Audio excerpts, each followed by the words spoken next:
Hi, this is Brandon Spilley from thirstgym.com. Today we're talking about an exercise called lateral hurdle hop to lateral bound. This is a great change of direction exercise, plyometric exercise you can use with your athletes. It's fantastic for learning how to move side to side and combining multiple jumps into one exercise. So my first disclaimer would be to perform this exercise, make sure your athletes know how to do lateral hurdle hops, they know how to lateral bound, they've done some change of direction stuff.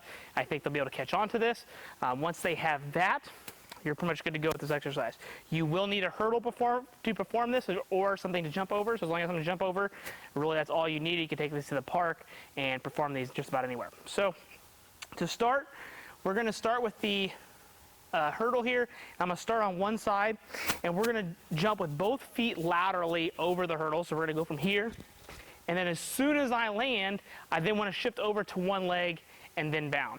So we're going to go from a 2-foot landing to a 2-foot landing to a lateral bound. So it's going to have to force you to adapt and change what you're doing with your footwork.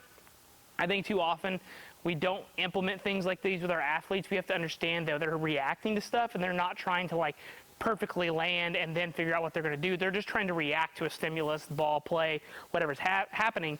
And so I think trying to mix some things in like this where they have to think is great for not only obviously developing some power and triple extension and some elasticity in the tendons, but I think it's great from a mental standpoint that makes the athlete have to think a little bit. So this probably isn't for like your 10-year-olds, but I think this is great for your high school or college guys.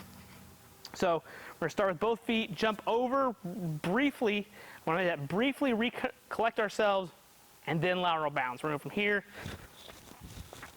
like that. So notice how I still landed in a good strong position, but then all I had to do was just move that left foot to be able to change direction, and that's what we kind of want to look for. We want it to look quick, springy. We don't want it to look like this, for example. So this would be a bad rep to go here. Okay, we're not trying to do that.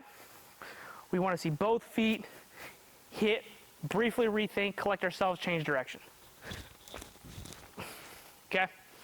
So we obviously have to do both sides here. You can obviously challenge your athletes with the hurdle height. I think for most high school athletes, if they can jump and they have some reactive components to the way that they move, I think a 12-inch is a good place to start. By all means, you could probably go up to 18.